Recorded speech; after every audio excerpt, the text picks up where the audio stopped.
Johnny Carson had hosted The Tonight Show for 11 years when something happened at NBC Studios in Burbank that no producer ever put in a log, no network ever broadcast, and no television historian ever fully explained. It lasted 18 seconds. It involved a loaded weapon, two of the most dangerous men who had ever walked onto that stage, and a moment of stillness so complete that you could hear the studio lights humming overhead. But here is the thing nobody talks about when they tell this story. The terrifying part was not the gun. The terrifying part was what happened the instant before Bruce Lee moved. The instant when Johnny Carson looked across that stage and realized that in his own house, with his name on the marquee and his face on the cameras, there was absolutely nothing he could do.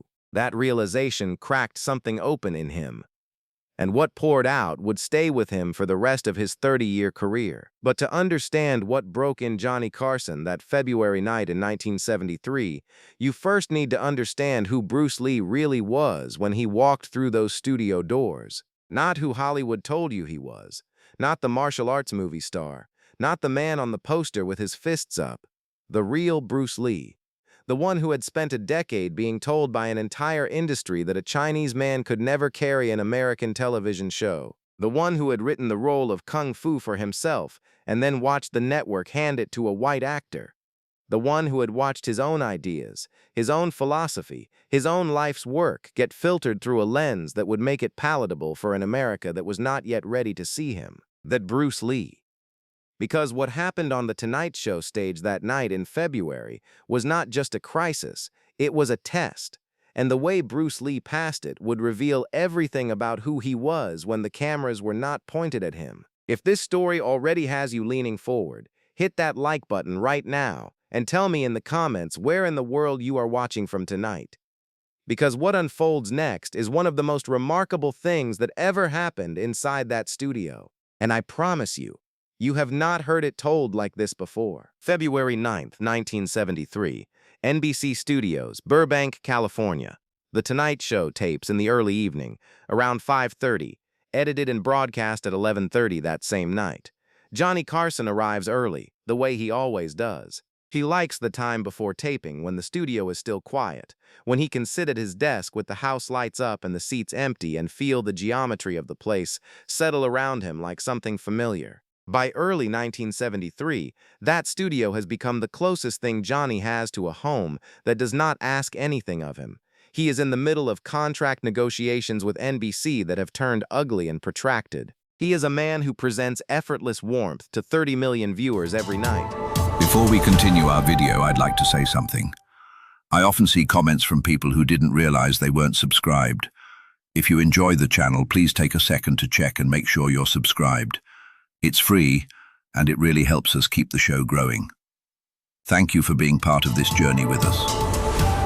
And guards his private life like a military installation. The studio is the one place where both versions of Johnny Carson can coexist, the funny one and the frightened one. Tonight's scheduled guests are Bruce Lee and Chuck Norris. The booking is straightforward.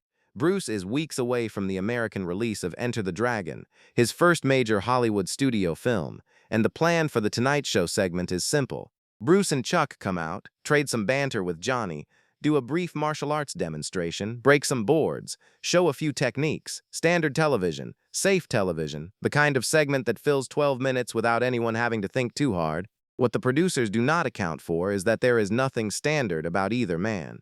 And the security team's briefing that evening is dangerously incomplete. The new guard's name is Ray Callahan. He is 29 years old, a former military policeman who had done 2 tours in Vietnam and come home with a sharp instinct for threat assessment and a slower mechanism for turning it off. He has been doing private security work for 8 months before landing the NBC contract.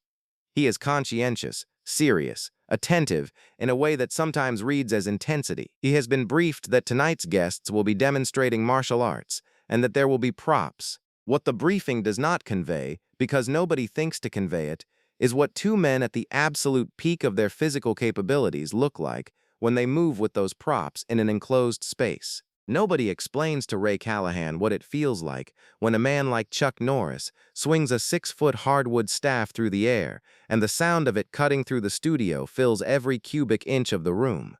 Nobody prepares him for what his body will register before his conscious mind has a chance to evaluate the situation. That gap between registration and evaluation, that is where the evening goes wrong. Chuck Norris arrives at NBC at 4:15 that afternoon. He is 32 years old, the undefeated middleweight karate champion of the world, a man who had started his martial arts training while stationed in Korea with the United States Air Force and built a tournament record that nobody in American competitive karate could touch. He is quiet, measured, economical with words. He sits in the green room with a cup of coffee and does not fidget. Bruce Lee arrives 12 minutes later wearing dark trousers and a deep navy jacket over a black collared shirt. His hair is perfect. His eyes are doing what Bruce Lee's eyes always do, taking in everything in the room simultaneously, every exit, every person, every distance and angle. He is 32 years old. He has been pushing against a particular wall in America for most of his 14 years here. The wall that says his face does not sell tickets in Middle America, that audiences will not accept a Chinese man as the hero of his own story. He can feel it beginning to give way at last. Enter the Dragon is going to change things. He does not know how completely. He knows only that he is in the NBC green room with a man he trusts, and that in a few hours he will walk onto the Tonight Show stage and show 30 million Americans something real. Subscribe to this channel right now because what happens in that studio will change what you think you know about both of these men. Drop your location in the comments. People from all over the world follow these stories, and I want to know where tonight is finding you. The friendship between Bruce Lee and Chuck Norris is one of the most genuinely unusual things in the history of American martial arts. They had met in 1967 at a karate tournament in Washington, D.C., talked for 3 hours afterward, and then trained together for 2 days. What began there was a real exchange between two men who had arrived at the same destination by entirely different routes. Chuck's foundation was in Tang Soo Do, the Korean discipline he had absorbed during his Air Force years, formal and structured, rooted in tradition. Bruce's Jeet Kune Do philosophy was nearly its opposite, anti-traditional, adaptive, rooted in the idea that style itself is a limitation. The two approaches should have been incompatible. Instead, each man found in the other's system something that made his own thinking more complete. Over the following years, they trained together regularly, and Bruce cast Chuck as his opponent in Way of the Dragon, a fight sequence filmed at Rome's Colosseum that many people, even decades later, consider one of the most technically extraordinary pieces of filmed martial arts ever committed to camera. They trusted each other the way only people who have genuinely tested each other can. So when they walk out onto the Tonight Show stage that February evening, there is something between them that the audience can feel even if they cannot name it. A looseness, a readiness, the comfort of two professionals who do not need to explain themselves to each other. Johnny Carson meets them at the curtain with his characteristic warmth and guides them to the guest couch, and for the first 8 minutes everything moves exactly as planned. Easy conversation, stories about training, the kind of back and forth that Johnny is extraordinarily good at facilitating. The audience is leaning forward. Then Carson says the words that set the next part in motion. Let's see what you can do. The demonstration begins with breaking boards, clean and controlled, the crack of wood splitting drawing appreciative gasps from the studio audience. Then Bruce picks up the nunchaku. He holds them up, explains their origin in Okinawan farming tools, spins them slowly at first, and then lets the tempo build until the chain catches the studio light and the audience cannot quite track the motion anymore. From his position near camera 2, Ray Callahan is watching. His assessment of the nunchaku is neutral, spinning, contained, no vector toward the host. Then Chuck takes the wooden staff. It is 6 feet of solid hardwood, and when he swings it, the sound it makes is not the polite sound of a rehearsed television demonstration. It is the real sound of real wood moving through real air at real speed, a low, hard whoosh that fills the studio and does something involuntary to the nervous system of everyone in the room. The audience reacts with genuine awe. Johnny laughs and leans back in his chair. Bruce takes the staff and shows a different pattern, faster and more circular, and the staff becomes something the eye cannot follow cleanly. This is the moment Ray Callahan's training stops waiting for permission from his reasoning mind. What he sees from his position, reducing it to the raw inputs his assessment mechanism is processing, is two men with weapons moving unpredictably in close proximity to the host and 200 audience members. His hand moves. The Colt comes out of his holster in a single practiced motion. He steps forward, and his voice cuts across the studio. Stop. Put it down. Put it down now. And the entire world freezes. What you need to understand about this moment is what is happening in three separate minds simultaneously. In Johnny Carson's mind, the familiar machinery of his intelligence, the quick-witted pattern recognition that has carried him through 30 years of television, jams completely. He looks at Ray Callahan. He looks at the weapon. He looks at Chuck. He looks at Bruce. And his mind, which can produce a perfect comic comeback in under a second, produces nothing at all. For the first time in his professional life, Johnny Carson does not know what to do. Not stage fright, which he managed. Not a difficult guest, which he navigated. This was different. This was the recognition that something real was happening, and that his role, his title, his name above the door, gave him no power over it. In Chuck Norris's mind, something altogether different is happening. His body runs its calculations without theater or emotion. The guard is 7 feet away. The weapon is a Colt, held at a downward angle, finger outside the trigger guard. The staff in Bruce's hands has 6 feet of reach. Chuck's assessment is complete in under a second. He could end this. He knows precisely how.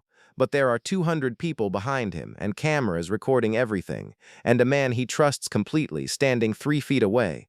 And Chuck Norris does the hardest thing a man with his training can do. He waits.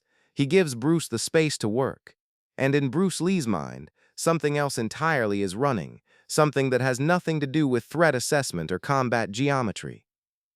Bruce is thinking about what this moment costs if it goes wrong, not to himself, to the guard. A man who made a mistake, who read an unfamiliar situation through the only lens his training gave him. Bruce is thinking about the exit that does not humiliate anyone, the one that lets everyone walk away intact.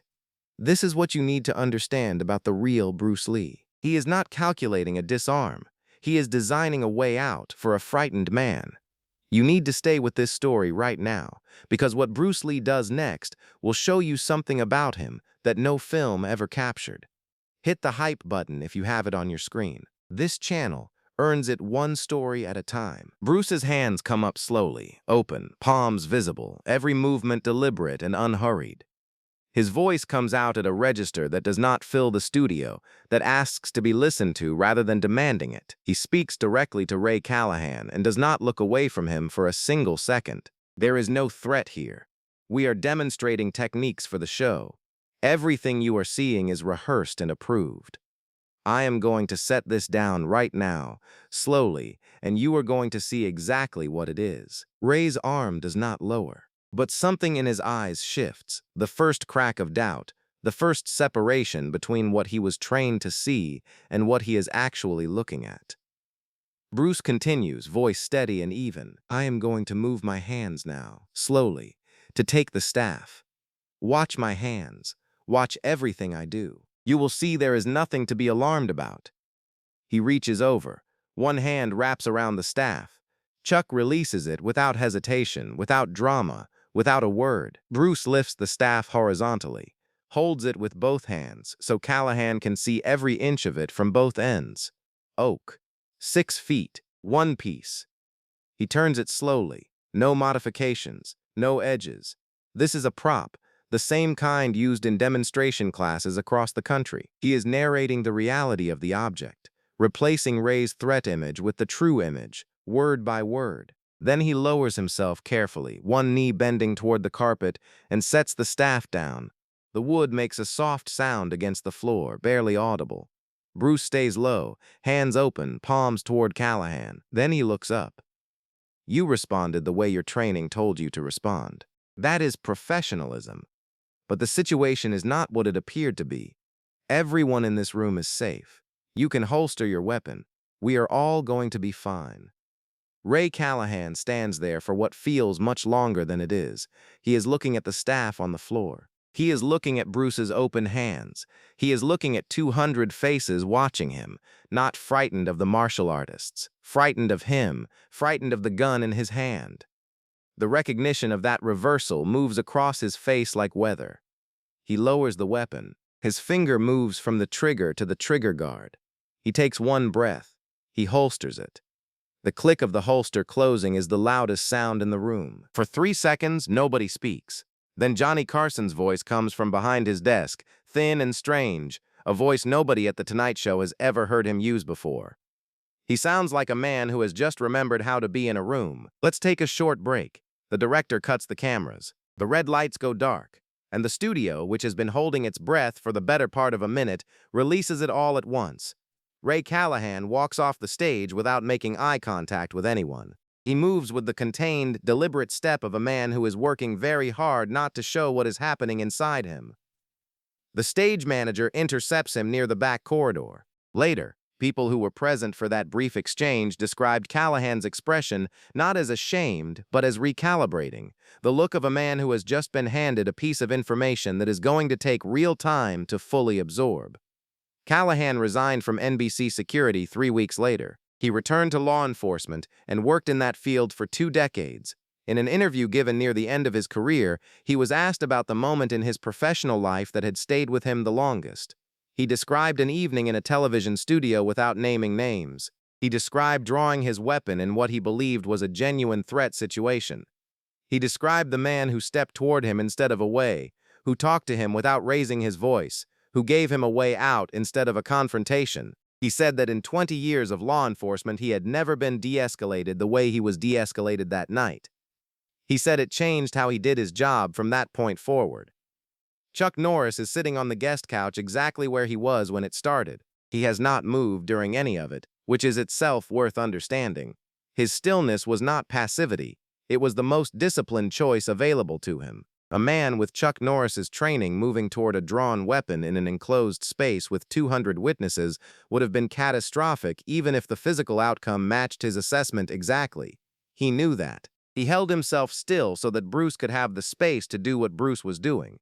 That kind of restraint, choosing the hardest option over the easiest one, is what separates martial arts mastery from martial arts performance. You do not see it in movies. You rarely see it anywhere. When the cameras come back on, the remainder of the segment is conversation only, no props, no demonstrations. Johnny is warmer than usual, more genuine, less polished. He asks Bruce about his childhood in Hong Kong. He asks Chuck about rebuilding his life after leaving the Air Force with nothing except a martial arts practice he was not willing to abandon.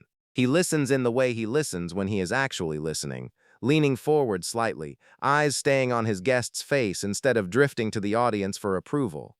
The studio audience, feeling this, becomes quieter and more attentive than usual. Something about the 18 seconds before the break has loosened the professional mechanism that usually keeps Johnny at a pleasant, managed distance from his own feelings. And the show that results in its final 20 minutes is The Tonight Show at its most unguarded. If you have made it this far, do not leave before you hear this last part. Subscribe right now. Tell me where in the world you are watching from. These stories exist because people like you keep showing up for them. After the taping wraps, Johnny's producer pulls Bruce and Chuck aside near the stage curtain. He is apologetic in the practiced way that network people are apologetic when they are also calculating liability. That should never have happened. Callahan has been suspended pending review. Bruce listens and then says something that the producer will repeat for the rest of his career. The guard made a mistake because he was not given enough information. The solution is better information, not punishment. Train your team properly, and this never happens again. The producer writes it down. He is not entirely sure why, only that it seems important.